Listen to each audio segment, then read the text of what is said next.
Time you and Duke were going through Pennsylvania.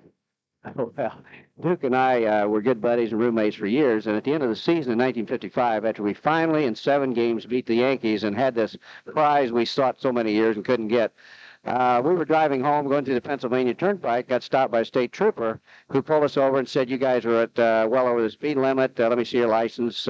Here's a ticket. Now, I'm going to give you a warning since stopped you here, but be careful. And by the way," he said, which we had no idea he recognized us. He said, "By the way, I lost money on you guys again this year." I said, "You lost money?" "Well, we won this year." He said, "I know, but I bet on you in 49 and 52 and 53. I said, nuts to you this year. I'm betting on the Yankees." So I told Duke as we drove away, there is a born loser right there. That's good. Johnny Potteries in 3, 2, 1. Johnny, talk to me about Game 7 of the 55 World Series. What was going through your mind that day as you got to the ballpark? Well, I know one thing. Duke Snyder tells a story that in 1955, coming over on the bus to Yankee Stadium, Duke tells everybody that I said, "Get me one run, and that's all I'll need today because I'll shut them out." But I don't think I ever said that. I don't ever remember saying that. But anyway, it was one of those things coming to Yankee Stadium. You know, I had a little confidence in myself because we'd won the third game, and I pitched that 8-3. We won it. And Walter Olson told me that if there was going to be a seventh game, I was going to be his pitcher. So going over to Yankee Stadium, you know, Ross, when you come off a season, win 9 and lose 10, there's not too many people expect you to beat the New York Yankees, especially after the Dodgers tried so many times. You know, they're going to get me. You know, I was lucky beating them. The Dodgers got 8 runs. But as it turned out, Sandy Ambrose made that great catch. So that was a whole key in the ball game. Did you think that ball was gone when Yogi hit it? Well, no, I didn't think it was gone. Actually, I thought it was going to be an easy out. But I thought Sandy was playing him more straight away, you know, because the shadows at Yankee Stadium at that time, and I was still throwing the ball real good. And when he did hit the ball, I picked up the rosin bag. I said, "Well, that's an out." And I kept looking, the ball kept slicing. I said, "Sandy, you better get on your horse, buddy." And he just made a great catch, and Pee Wee turned it around into the double play, and that was a turning point of the whole series. What about with 2 out in the 9th inning? The Dodgers so close to their first ever world championship in Brooklyn. You know, I know in the 8th inning I was in trouble again. You know, I was in trouble a few times in that game, but in the 8th inning when Hank Bauer with men on second and third, I struck him out. It seemed like everybody in Yankee Stadium was standing up, and I remember saying to myself coming off the mound that day, "There's no way I can let this game get away from me." And you know, with 2 outs, and then now coming to third out, Nelson Howard's a hitter. And I remember trying to strike him out to try to finish that game off, and he kept getting on the fastball. So now I remembered about Pee Wee. Never winning a World Series and all the tries that he made. And I said, well, a changeup's a good pitch to have a ground ball to the shortstop. So that's exactly what I threw, and Pee Wee got the last out. Johnny, you threw the changeup as well as anybody in the game. We talked about this in Vero Beach. The kids today just don't know how to throw it. Well, the kids, the whole key with a changeup, you know, you can hold it a lot of different grips, but whatever grip that feels good to you is what you got to use. But the whole key with throwing a changeup is arm speed.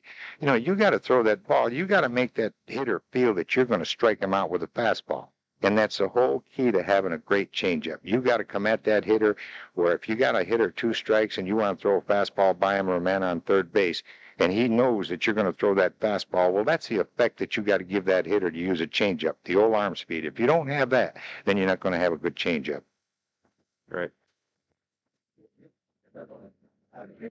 No date, no. No, just Sandy in 3, 2, 1.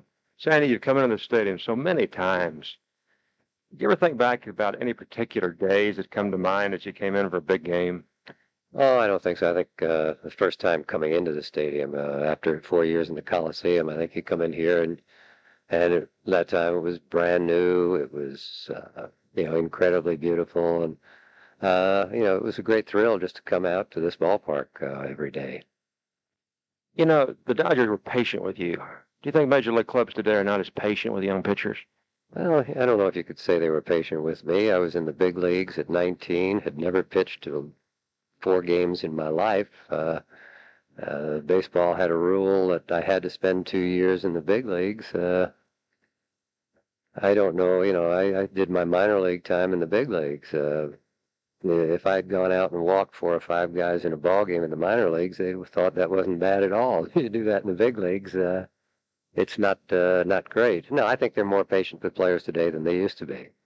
People talk about Ramon Martinez, and you've watched him. They talk about the fact that he has long fingers. You had long fingers. What's the importance of long fingers to a pitcher? If you can throw, they're important. If you can't throw, it's not going to help you one bit. No, Ramon's got big hands, and eventually I think that'll help him with the breaking ball a little bit. And he struggled to get it. He's got it now, and I think he's going to be a great pitcher for a long time. Are you concerned that too many pitchers are trying split finger pitches and gimmick pitches like that could hurt their arms? No, I don't know that split finger is going to hurt any more arms than just throwing. Just throwing is not really good for your arm. And if you're going to pitch sooner or later, you're going to do something to your arm. Occasionally, you get somebody like Nolan who's just been wonderfully blessed and keeps throwing, hard in his 40s. But for most pitchers, that's just not going to happen. How do they prevent the injuries? Quit you when you're young. No, there's really not much you can do. The best you can do is hope that your mechanics are good and you're putting as little strain on your arm as you can. But if you go out there often enough for a long enough time, you're going to damage it. Mm-hmm. It's no different than somebody who runs too much or, whatever it is, you're going to damage part of the body if you keep abusing it. As you watch baseball today, what do you think's the change in the game from when you pitched? Oh, I think probably the biggest change are all the new ballparks, the fact that they're symmetrical. I think years ago, you went to different ballparks. You had to play the game a little bit differently, pitch a little differently according to the ballpark. Ballparks were squeezed into city streets, and some had long left fields and short right fields, some vice versa, some short center fields. And every place you went, you played the game a little bit differently. I think today, especially in the National League, most everything is fairly symmetrical and the same size. The American League still has some of the older parks, which in a way, to me, makes it interesting. I still like the older ballparks. They're not as comfortable, but there's something interesting about playing in them. Fernando, of course, had his no-hitter the other night. Of your four, as you look back on those no-hitters, any one in particular? Of course, the perfect game, I guess, would stand out, wouldn't it? Well, I think the first one is always the standout, but I think the perfect game was not so much because it's a no-hitter or a perfect game. The fact that we were in a pennant race. It happened late in the year. It happened in September. We weren't scoring a lot of runs. I got one run that night, and you managed to win. And I think I needed it that night to win. Bob Henley pitched a one-hitter, so the fact that you won a game at that time of year in a tight pennant race. Sandy, what about the Dodger organization? What it's meant to you over the years, and what you meant to it? Well, the Dodger organization was the only organization I ever played in, and Walter O'Malley and Peter O'Malley and the O'Malleys have, not just been my boss, they've been friends, and it's been a good organization. I think it's been good to people, and I think because of that, I think the people who played in it have tried to be good to it. And people say that although you're not part of it now as far as pitching instruction is concerned, you're still very loyal to the Dodgers. Oh, definitely. I'm still a Dodger fan. Good. Tommy John in 3, 2, 1. Tommy, let's go back to that rainy night in Philadelphia when he pitched the Dodgers to pennant in '77. Was it hard to grip the ball that night? Funny thing, the ball did not get wet until the last inning. And for whatever reason, I know I pitched in wet weather after that and before that. And that night, it didn't get wet. Now, maybe the ground balls, they hit them so hard that they only bounced once. But only the last inning, I had to change balls. But before that, never, the balls were just, they felt good all night. That was a pretty steady rain, too, as I recall that night. It was more of a storm, I think, than a steady. Truthfully, the game probably shouldn't be played. When we went out to warm up, I told Red Adams, I said, this is not a good night for a sinker ball pitcher to be on AstroTurf with it being wet in a game like this. But, Red said the big thing is pitch within yourself. Don't let anything get, don't try to throw too hard or let it, and if the mound gets slick, get some dry, some of that diamond dry on it and or Turfus or whatever they were using, and just go out there and pitch within yourself. And don't try to get too excited. Just try to stay nice and calm and slow and smooth. And he said, you'll be okay. And that's what I concentrated on when I warmed up, was just try to be as nice as slow as I could, and nice and slow, and pop the ball at the end. And fortunately for me, we caught all the balls that they hit at them. Great. Rex, has been quite a year for no hitters, and golly, it's hard to believe that yours was in 48. Tell us about that particular game. Well, you'll never forget that particular game. Ralph Brank and I were just talking about it, and it was a rainy night. The game was actually held up for an hour. We never delayed in the game when we once got it started, but that night I had bases loaded in the first inning with one out. Willard Marshall hit into a double play, and then from then on they got nothing. But that a lot of people, you know, when you pitch a no-hitter, there's something in a game that makes them think, well, it wasn't a no-hitter, and that was something. But the thing I'm proud about that game, and very proud, that to this day I get newspaper clippings from that day, from that game, and there wasn't a ball hit hard. There wasn't a ball that was questionable as a hit or an error by the official score. We never got into that, which I was very proud of. And pitching it in the Polo Grounds against the Giants for the Brooklyn Dodgers, that was extra special. That was the team to beat, wasn't it? Oh, it was that. The Giants were out of it. We were in third place fighting for a position to win the pennant, and we had like 39 to 40,000 people. And in spite of the rainy night, and to beat them in that Polo Grounds, and after listening all those endearing names that those Giants fans called me all year long, as I'm running off the field in that vast center field to the clubhouse in the Polo Grounds, I thought it'd be a nice time for me to recuperate or get it back to them and let them know what I feel. Great. Ralph Branca in 3, 2, 1. Ralph, you've done so much for bat. Do you feel like that that's finally headed in the right direction?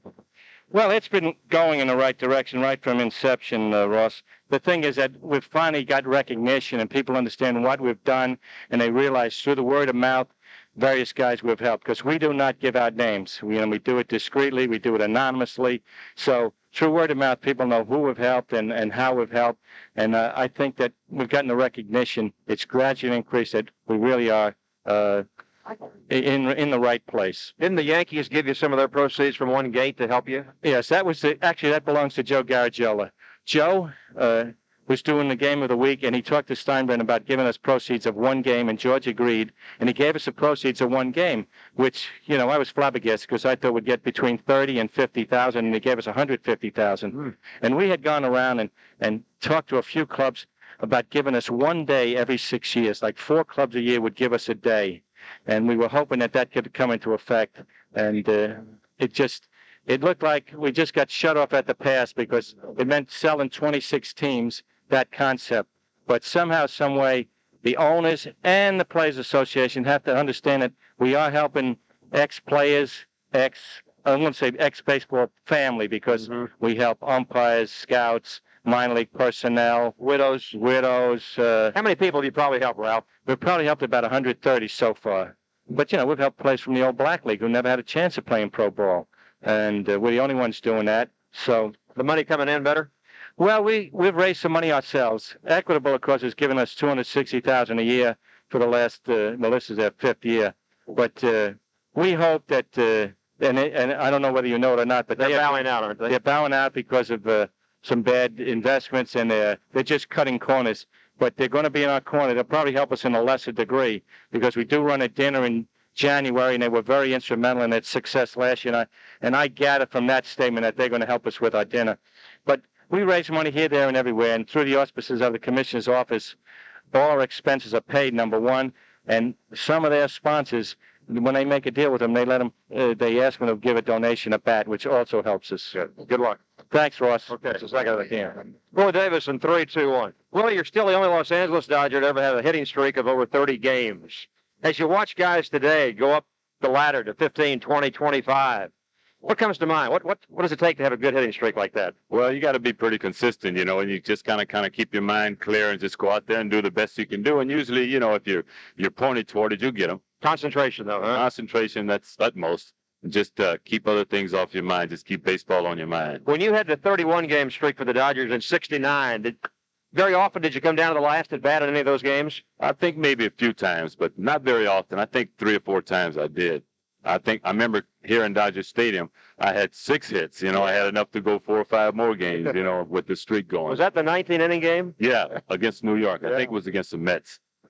Willie, triples. The Dodgers have been kind of last in baseball the last few years in triples, and that was one of your specialties, wasn't it? Yeah, ever since I signed and came up through Spokane, I think I had the record over there at 27.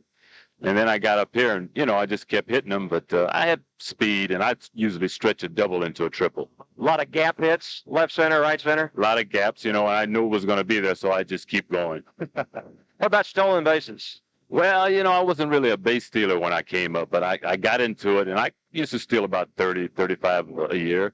Somebody told me that nobody had ever gone from first to plate any quicker than you. Was that something you took pride in? Well, I was a track runner in high school, and when I got going, it was hard to stop me. I just had long legs, and I just stretched it. Right. Oh, anytime. Okay. Mike Marshall in 3, 2, 1. Mike, you were such an Iron Man when it came to coming out of the bullpen. What's wrong with the modern pitcher in that regard? They can't pitch too much. Well, they don't understand the proper throwing technique. I don't know what it is or why it is that they don't understand. I think it's the coaching doesn't really understand. They don't have the academic credentials, if you'll forgive me. And the problem, I guess, with me is I do, because nobody asked me to help in that regard, at least to the level that I'd like to. But they just don't know how to throw the ball correctly. It was like I was standing with Red Adams 2 spring trainings ago, and I happened to watch. We were standing next to Oral Hershiser warming up. And I wanted to see how Oral got his sinking fastball, and I watched him throw, and I saw that he got it by throwing what I call a backup slider. He didn't drive over the ball to get the sinker. He cut his elbow under the ball. And I said to Red, boy, that's going to get him sometime. He's going to tear up his shoulder. Well, he went on, won the Cy Young Award, and of course everybody's laughing at me, like, what's the matter with you? I said, I didn't say when. He's a strong young man. He's thrown this way for a number of years, but it'll eventually catch up to him. And unfortunately, it has. And it was improper throwing technique. And as I watch these kids throw today, and I don't watch that much baseball, but I watch them throw, they all have the loop in the back. They all do the twist up in the back that drops the elbow under. They don't know how to drive the ball through, follow through. And all these are placing stresses on the elbow and shoulders that prevents them from throwing every day. I threw every day because my technique was so good that I never strained anything. It was just one day was the same as the next day as the next day. But these kids, they go out and they grind it as hard as they can to get people out, and they need 3 or 4 days recover, and there will come a time when the arm will go on them. Ted Sizemore in 3, 2, 1. Teddy, you were a Rookie of the Year winner for the Dodgers, and you think about rookies coming into baseball. I guess that first year is kind of scary, isn't it? It's very scary. You come in. I was not from the Los Angeles area, and it was pretty big, and I'm really from a smaller town, and but I had a wonderful experience by having guys like Drysdale and Maury Wells and people that were veteran players that could kind of clue me in on what to expect in the area coming in as a new citizen of Los Angeles. And it was very difficult at the beginning, but they made it a much easier adjustment. And really, baseball was for me, being on the field was sort of getting away from all of that, and it really helped me adjust to the West Coast area. What about adjusting to pitchers? Well, pitching when in minor leagues, you're maybe going to face one good starter out of 5 down there, and that's the one that's going to hit the corners. When I got to the big leagues, all the starters were hitting corners. Their 4th or 5th starter was always better than the guy that I had faced on each minor league club usually. So there was a big adjustment, and you just have to learn how to try to be selective with the pitches, and then when they get ahead of you, then you've got to try to make contact. I guess your confidence builds as you see them the 2nd and 3rd time. You bet. You realize that if the guy's throwing 90, you're able to catch up with it and be able to pull the ball a little bit if he throws it inside. And then I noticed that as my confidence built, I knew I was able to hit those guys. And then you start knowing that you belong. And then of course, as the years go by, you become the old veteran trying to teach the young guy how to do it. Great.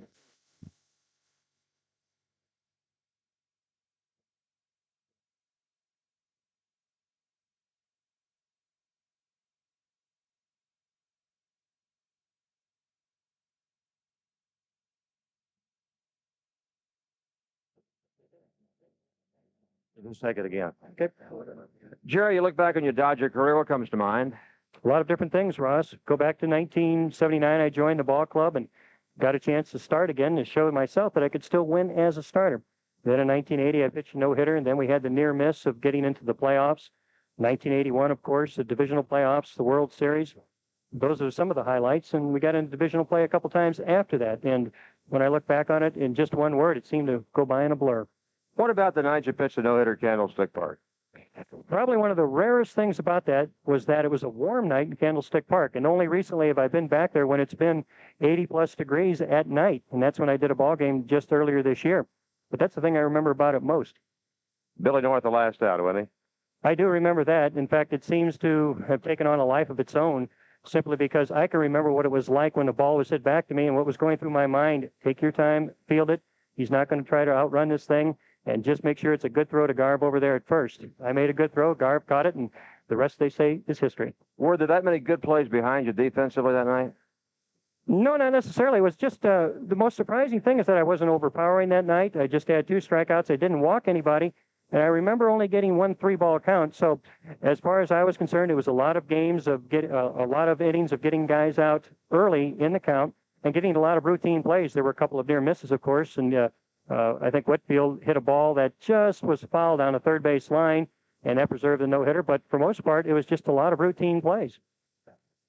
If you don't beat Houston in 1981 in what they call the mini-series, the Dodgers don't go on to the World Championship. That was as pressure-packed a game, I guess, you ever pitched, huh? Well, how about the week before that when we had to play Houston? Or was this another year? Now, remember I said it was a blur? We had to play Houston in a series where we had to win all 3 in order to bring up a playoff. That was 80. That was 80. Yeah. Then we go into 81 and we have to face them. They win the first 2 ball games, and we come back here and having to win 3. And what I remember about that was that Rick Mundy and myself rode to the park with Enos Cabell because he lived close by the 2 of us. And each day Enos would say, "Hey, you guys played great enough in the first 2 games. There's nothing to be ashamed of." And then we won the first game. The second game, he went out there. He says, "Well, you guys won of them. That's good. We're going to get them today." The third day, with series tied up 2-2, he decided to drive himself in. Then the last out, as I recall, was a little unusual too, wasn't it? It was, and it was one thing that was unusual about the final game is that we beat Nolan Ryan 4-0. But Dave Roberts was a pinch hitter for Houston in the 9th inning with that 4-0 lead. And I threw a fastball, and I guess it was called a strike. I can't remember who the home plate umpire was at this point, but no one said anything, and nor did they signal that Roberts was out. But Sosha was the catcher, got off his glove and rolled all the way back to the screen. And Sosha realized that it was a called strike 3, ran back and got the ball, and barely threw Roberts out in time to Garb at first base, and that clinched it for us. What about the World Series that year against the Yankees? Well, the first game was nothing to write home about because I got hammered at Yankee Stadium, but I came back and won the 5th game in a rematch against Ron Guidry. I suppose that was something that I'll never forget. That was a 2-1 game, wasn't it? It was a 2-1 game. I gave up a run early in the ball game, but held on until we got back-to-back home runs by Guerrero and Steve Yeager, and then I got some pretty good defense at the end to win the ball game. Must have been a big thrill, being a World Championship team. You know, a lot of guys go through their entire career. They never have the opportunity to pitch a no-hitter. They never have the opportunity to get into a World Series, and they never have an opportunity to finish their career in a style that they hope they would. I got all 3, so I'm blessed triple.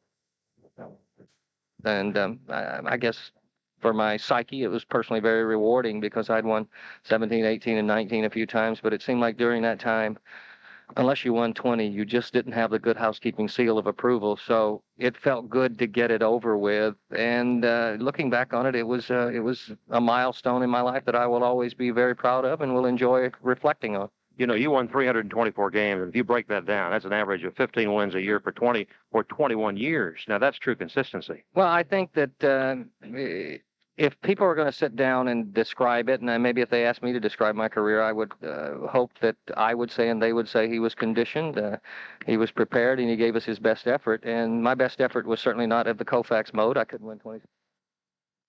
I always felt like that every time I came to the ballpark, I was as prepared as I could be, and I left nothing at home, and I left nothing on the mound that was inside of me. And I guess part of it may come from the fact that I like responsibility, and I grew up in the South on a farm where if you didn't show up and you didn't do the job, you didn't eat. And I just wanted to be remembered for being dependable and on time and doing my job. I don't think I'll ever be best liked for being here, but I'd like to be remembered for giving it the best I had. Walter Austin has some words for you which you cherish. Well, usually once a year he would say to me in spring training, "I'm not going to talk to you a lot this year. I'm going to count on 35 starts out of you, and if you need me, let me know." But I think probably the most valuable thing in my life that was ever written about me was written in the inside cover of his book when he gave it to me the day that he'd announced his retirement here, and it said, to Don Sutton, "When it's on the line, I want you with the ball." And I think nobody could have said anything else in my life that has rewarded me any more than that.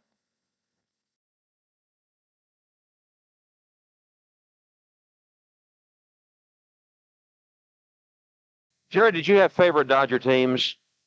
Well, I don't know about that because it seemed like they were all good. We had some that were better than the others, but actually, of course, my first year in 1956 would be one of my favorites because I joined the club late in the season, and this was a team of many, many all-stars and would-be Hall of Famers to be, and they accepted me as if I'd been there for a long, long time, and I felt a real relationship to those teams of the 1956, 57, 58 era before they came to California.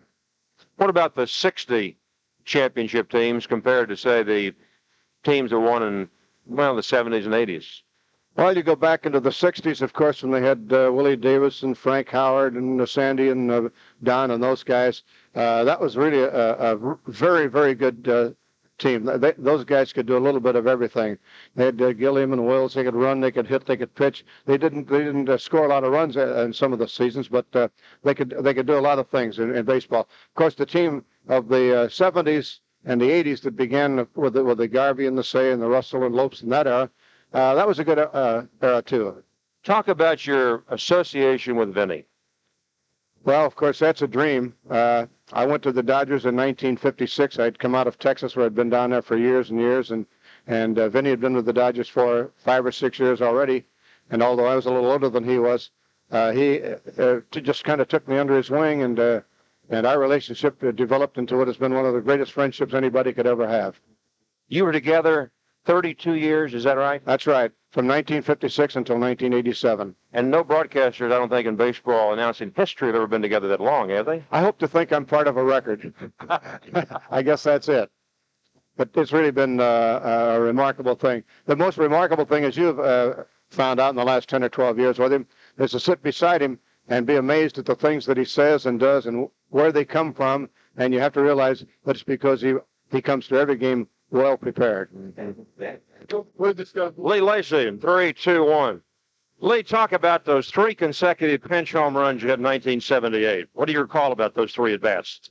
Oh, it's just very vivid in my mind who they were off. The first one was off Rick Ruschel of the Cubs, and then the second was off John Candelaria of the Pirates, and the third was off Will McEnany of the Reds. And the pitch stands out most vivid in my mind, and that's got to be one of the highlights of my career, and that's one record that I'm very proud of.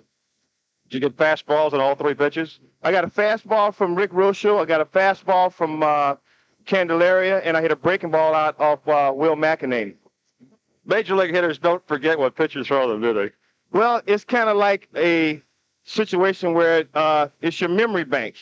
You know, you have a program of how different pitchers pitch you, and when they do it, you know, you just have to remember what they threw you, and you just have to kind of set yourself up to look for various pitchers from various pitchers that you know. Joe Muller in 3, 2, 1. Joe, just exactly what have you done with the White Sox? Well, it's a computer program I developed a couple of years ago, actually 3 years ago. And what it does, it graphically keeps track of where guys hit the ball. And as you can actually look and see where a certain hitter hits against a certain pitcher. And the White Sox have, you know, the program is only as good as the person that uses it. And Joe Nosek has just done an incredible job. I watched them play against the Angels, and he made some real shifts in their defense. And Polonia was thrown out at home plate, and they couldn't believe it because, you know, he was playing in the right position. The left fielder was playing in the right position to throw him out. So, you know, they're really doing a good job using it. Joe, so many teams now have eyes in the sky, including the Dodgers, where they go by a notebook. How's yours different? Well, in fact, when Don McMahon passed away a couple of years ago, that's what gave me the idea. I wanted to see how they were doing it, and they had stacks and stacks of notebooks, and I thought there's got to be a better way to do this.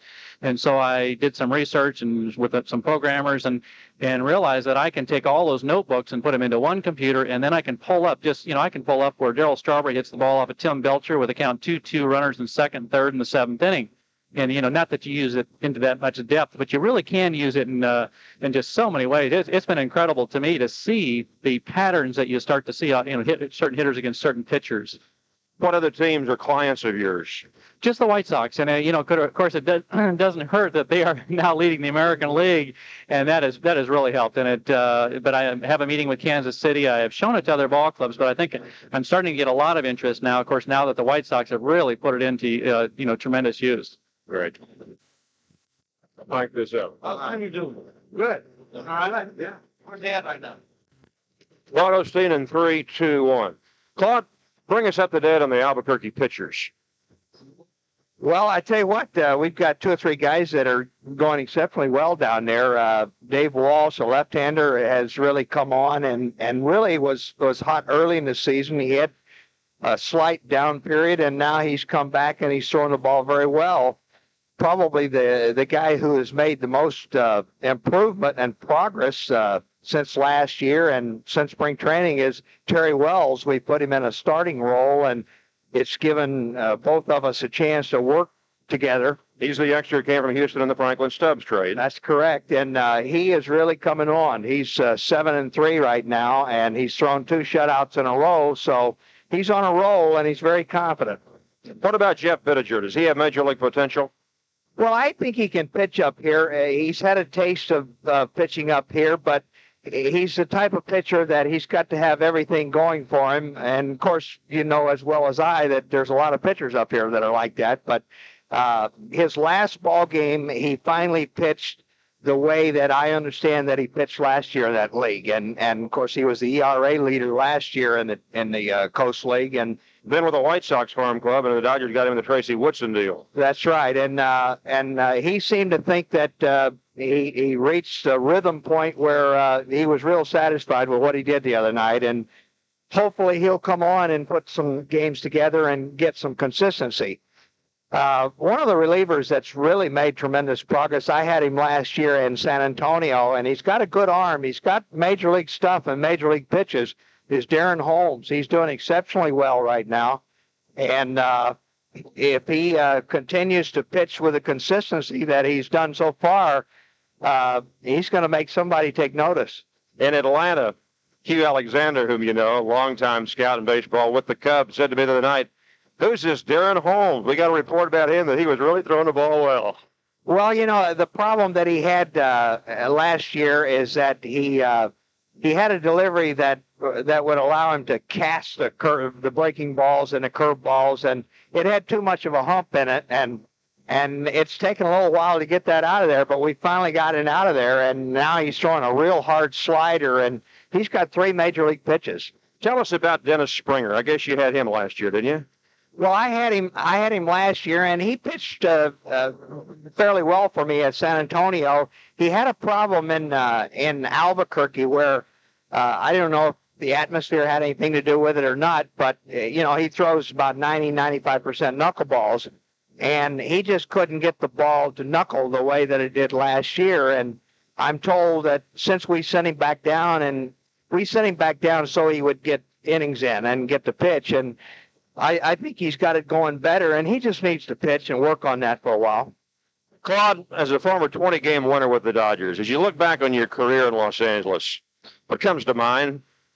Oh gosh, I tell you, all the great memories and all the great games that I had the privilege of participating in, and not only participating in, but sitting on the bench and watching. When you're sitting there watching Drysdale and Koufax and Pernosky and all Bill Regan, all the guys that you know you saw come through and do the things that they did, you realize how lucky you were. What influence did those guys have on your philosophy as a pitching coach, if any, or did you have your own? Well, I think I developed a lot of things as I went along, and the longer that I got into the thing, I thought that I could communicate with players, because I felt like at the end of my career that I had kind of had to learn everything on the job training, and I didn't think that there was too many things that could happen to a pitcher that hadn't happened to me, ups and downs. And I think when you have the privilege of going through it that way, and of course you have a lot of the great pitching coaches that I had, you learn something from each and every one of them.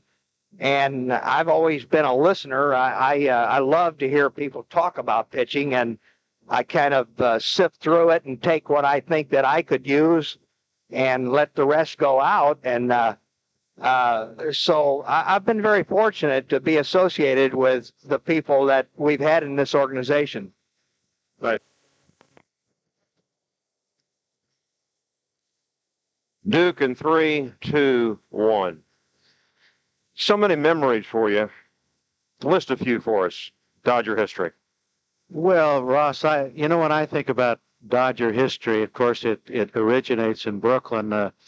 When I was growing up in Southern California, in junior high school, our teachers used to let us listen to the World Series on radio. They used to bring their own radios, plug them in, and we'd listen to the games on radio, and then we'd do all of our work, our school work. But I became a Dodger fan in 1941 when Pee Wee Reese, Pete Reiser were stars on the ball club. Reiser was a tremendous ball player, and of course we all know how good Pee Wee was. But anyway, when Hugh Casey threw that pitch to Tommy Henrik and struck him out, and the ball went back to the screen, Mickey Owen chased it, and Henrik got on base, and the Yankees came back and win that game. I felt bad for the Brooklyn Dodgers, and I became a Dodger fan that day. Were you in Compton? Yes, I was in Compton, California, going to Enterprise Junior High School, and I cried when they lost that game. I really felt bad about it. That's not the last time I cried being a Dodger, but we've had a lot more happy times. Duke, you're one of only 3 Dodgers to ever hit 40 or more home runs in a season. Those were great power-hitting teams, though, weren't they? Well, we had a ballpark to hit them in, too, but you still had to hit the ball. I mean, basically, everybody would come into Ebbets Field and say, boy, you should hit home runs. You're playing in this ballpark. I said, this ballpark was here when I was a little kid, and this ballpark was built prior to me being born. And there's been a lot of other guys come into this ballpark that had that same fence to shoot at and haven't been able to accomplish it. So the thing I was getting at is that you still got to hit it, no matter how good a hitter you are. You've got to get it airborne, get it up over that screen or into the bleachers or whatever. But I took advantage of it. I guess I was one of the first players to really take advantage of Ebbets Field, and I have a lot of fond memories there. Duke, I guess there's never been a situation where 3 guys went into one city and played the same position and had the great careers that you, Willie Mays, and Mickey Mantle had in New York. Well, they came along a year or two after I did. Joe DiMaggio was still playing for the Yankees when I first came up, and that was a big thrill for me to get to meet Joe DiMaggio and get to know him, because as a youngster growing up in Southern California, I used to go to Wrigley Field and watch Joe DiMaggio when he played for the San Francisco Seals. He had a 61-game hitting streak with the San Francisco Seals, and I saw him get a couple of base hits in that streak as a youngster. And I became I idolized Joe DiMaggio as a baseball player, just how graceful he was in the outfield and just how well he played the game. There was just star Hall of Fame written all over him, even when he played in the Coast League. And I just think that Mantle, Mays, and myself all had fantastic careers. But to me, Joe DiMaggio was the best of the 4 of us. Tell the story about throwing the ball out of the Coliseum. Well, people remember you for a lot of things, and I'm always asked that question: did you throw the ball out of the Coliseum? Well, I came to the ballpark at the Coliseum one night and suited up for the game, and Don Zimmer was out in the outfield. Zimmer now managing the Cubs, if some of the people don't remember that. But anyway, Zimmer wasn't afraid to make a little wager. And they were out throwing the ball up into the seats out in left field, up over the screen. They were throwing baseballs up into the seats, and finally he came trotting in from left field. And he says, warm up. He says, I got a bet going. He says, I got a $400 bet that you can throw one out of the Coliseum, over the top row of the Coliseum. He said, if you do, you get half of the action. You get 200. So I loosened up, and my first throw, there was a concrete wall in back of the last row of seats in the Coliseum. I'm sure it's still there. I haven't been in the Coliseum in quite a while, but I'm sure it's still there. Anyway, the ball hit about halfway up the concrete wall. It cleared all the seats and hit halfway up the concrete wall. So the next throw, about a foot from going out of the stadium. So I told Popeye, I says, get the money ready because this is it. And just as I threw the ball, the ball slipped off my middle finger and my elbow popped, and it only went about halfway up the seats. And I told Zimmer, I said, I won't be able to throw anymore, but keep the bet going. And at the end of the season, we'll try it again. So I went into the clubhouse, into the trainer's room, and my arm got so sore that I was in the lineup and I wasn't able to play that night. Well, Ed Roebuck had a fungo, and he was hitting balls over the Olympic torch from the right field fence. He was hitting baseball, and the people were coming in the peristyle end there underneath the Olympic torch, dodging baseballs, and they're looking down the batting cage to see who in the world hit one that far. And actually, it was Eddie out in right field, hitting him up over the Olympic torch. But it was 900 feet or more, and nobody, of course, could hit one that far. But basically, what happened was Buzzy Pavesi got wind that I wasn't able to play, and what happened, and he fined Roebuck. I don't know. We'd have to ask Eddie how much he fined him for hitting baseballs out over the Olympic torch and everything else. But I got fined $200 a day until I could play. I said, well, I'll play tonight. If it's going to cost me $200, I'll play tonight. He said, no, you already said you can't play. You go home.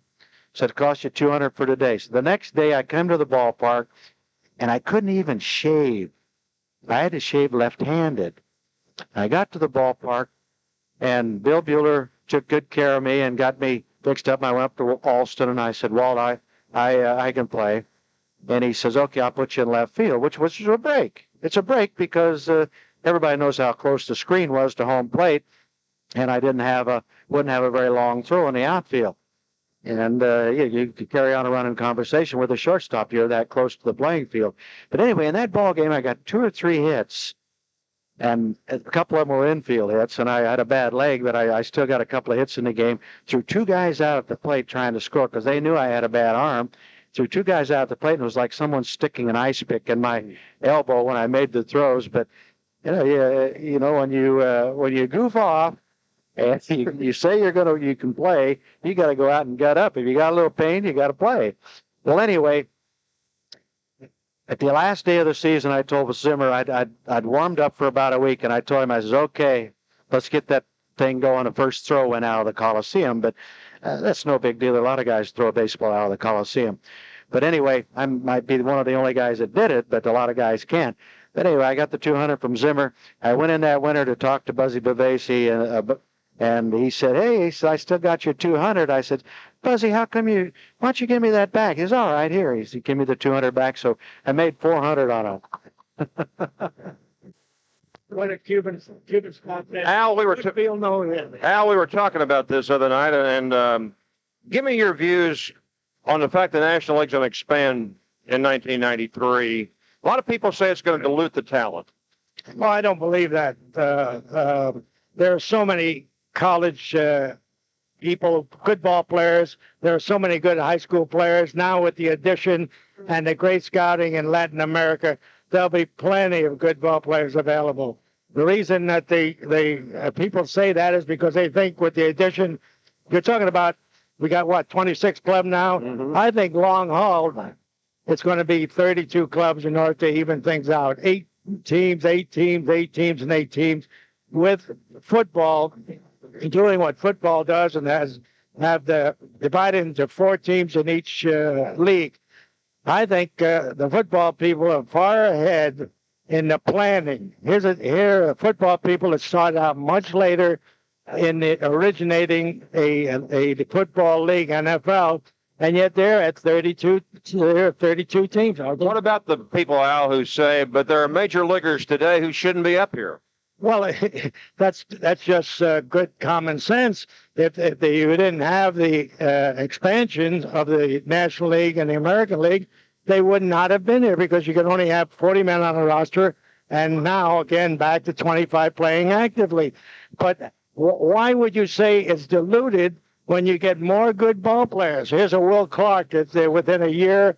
He's playing in the big leagues, and he's one of the big money makers in baseball. Well, I don't think they're talking about the top echelon people. I think they're talking about the fact that you're going to put 50 players in there who right now wouldn't be in the major leagues, and that you have a number of people right now who are mediocre ball players at best. Well, you're talking about 25. You're not talking about 50. Well, 2 teams, though. Yes, 25, 50 with the 2 teams. That's true.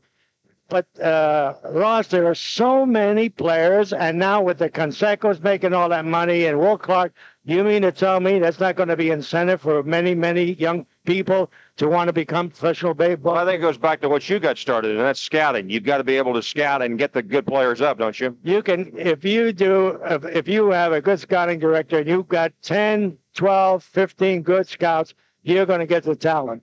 And it's the teams that get the good talent that are the winners. I don't care where you end up in this draft selection. Of course, you're more fortunate if you have an early draft. But there are a lot of good ball players that are drafted anywhere from the 5th round down to about the 20th or 25th round. Look at Hershiser. He was what, 17th round? It isn't always where you finish. It's how well you prepare, your approach, a good planning between your general manager and your scouting director, getting your needs. In 1968, we needed bats, and we went out and we got the Garveys and all the good hitters, the Lopes, the Ronnie Says. And you just have to have a plan. What is your need? And just like all baseball organizations, you got to have a club strong down the middle. Go for pitching first. You got to have a shortstop, second baseman combination for the future. You got to have a good catcher. You got to have a good center fielder. Fill in with some power on the corners. This is what we did in the 68 draft. We came up with some good ball players that carried us, I think, for about 15 or more years. Best draft ever in baseball. And this is what I give. I got to tip my cap to the Chicago White Sox. They're doing it. I think I like to say like the Dodgers did it years ago, the old-fashioned way, just like some guy at the stock market used to say. Cherry in 3, 2, 1. Cherry. Cherry. Huh? Bert Hooton in 3, 2, 1. Bert, 12 straight wins. That, I think, is still a Dodger record, isn't it? I don't think anybody's won 12 straight since then. That's a pretty tough feat, and it was tough then, and of course quite a thrill. But I think it's possible. Anybody can get on a roll. I got on a roll back then, and everything fell into place. Was it the 12th game where they came from behind for you? The 12th game, it was against the Houston Astros. I was pitching against James Rodney Richard, who always seemed to be pitching when I was pitching against the Astros. I had them shut out 1-0 going into the top of the ninth. Got 2 outs in the top of the ninth. Cesar Cedeno hit a shot off of Rick Auerbach for a double, and then Cliff Johnson came up, and I had him 0-2, and I threw him a changeup, and that's where I learned not to throw 0-2 changeups, and he hit a home run into our bullpen, and they went ahead 2-1. Bottom of the inning, Willie Crawford got on base somehow. I can't remember how he got on, but then Steve Garvey came up and hit the home run and ended up winning 3-2. Wow. One of the highlights, the clinching victory in 81 in New York, Game 6, World Series. I don't think it was. I think that whole playoff and World Series was a highlight. If you remember, in the mini-series, we were down 2-0 to Houston, and we came back and won.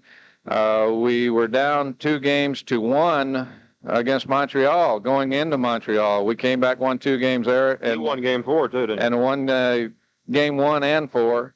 And then, of course, winning the World Series after being down 2 games to the Yankees. So that was, truly a series of comeback. Any other highlights come to mind?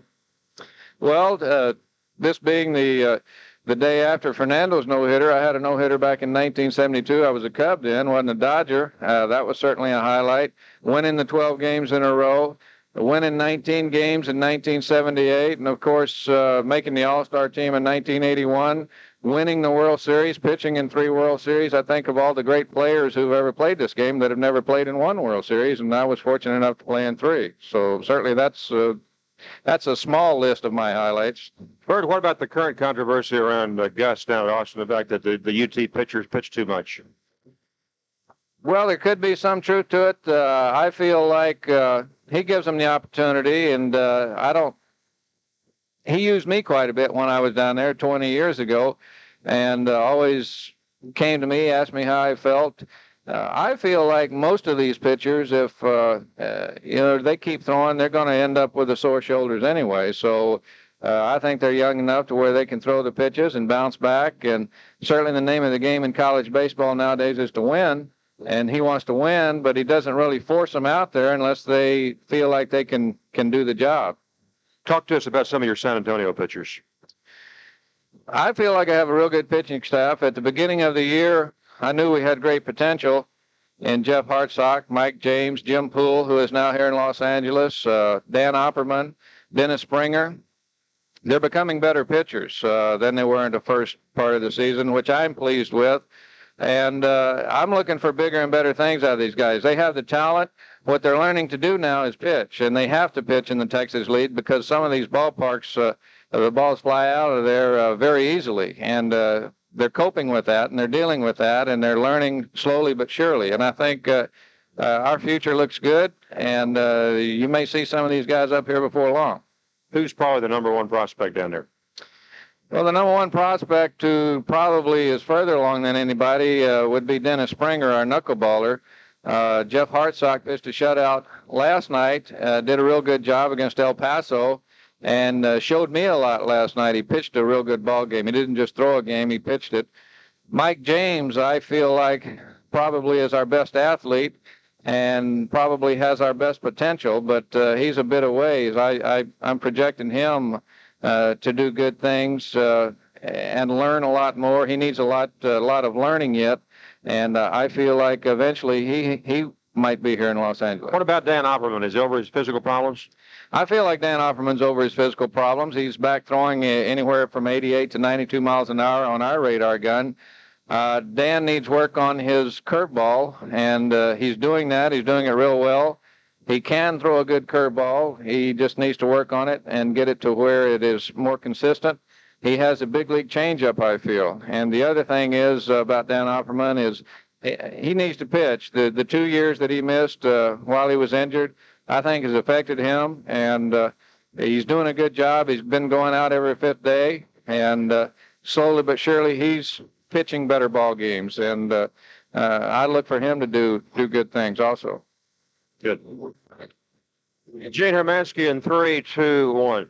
Gene, what do you recall about that play in 1949? Well, you know, you got me by surprise. Let me think. Who the batter was? You're playing the Braves, weren't you? Yeah, the Braves. The runners were Johnny Sain and Eddie Stanky. I forget who the batter was, but he hit a line drive to left field, and I made a shoelace catch, which is fantastic. In fact, I got a standing ovation from my teammates.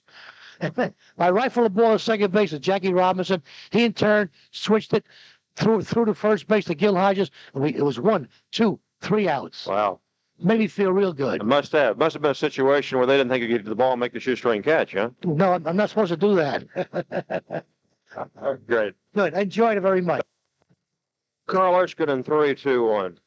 Carl, your career was such a great one, but let's just talk about the 2 no-hitters, and you saw Fernando pitch his last night. It was so very difficult. What about the 2 no-hitters you had? Well, we had an interesting one in 52 against the Cubs because we scored early, had 5 runs, and the rains were coming. You could tell it, and they were trying to hurry, get the game in 5 innings. But in the 3rd inning, it did rain hard, and we all went inside. Took 40 minutes or 45 minutes. We thought the game was rained out, washed out. Called us back on the field. We had to re-warm up, start all over again. And so the rest is history. I was just able to get everybody out except one hitter I walked. The worst hitter in captivity was Willie Ramsdale, who was a pitcher. And in my haste in the early innings to get the game in, I walked him on 4 pitches. So that was a blemish on what could have been maybe a perfect game. The second no-hitter was more satisfying because it was against the New York Giants, hated rivals, who had just announced in the paper through their one of their scouts that, well, he'd been watching the Dodgers, and they were all over the hill. Robinson was old, Campanella was too old, and Erskine, supposedly their ace pitcher, couldn't win with the garbage he was throwing up there. What really hurt was he was right. I was having really some problems with my arm, and so when I started that ball game, I didn't have much confidence, but as the game progressed, and as we had the obvious was happening, the Giants didn't have a hit. Jackie Robinson, who was was this guy a competitor?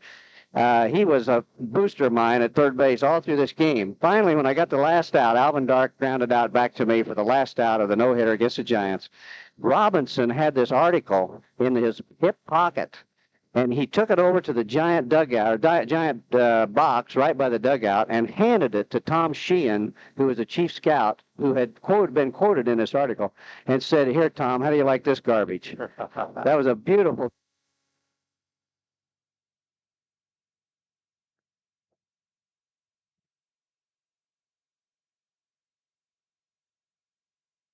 Time you and Duke were going through Pennsylvania. Well, Duke and I were good buddies and roommates for years, and at the end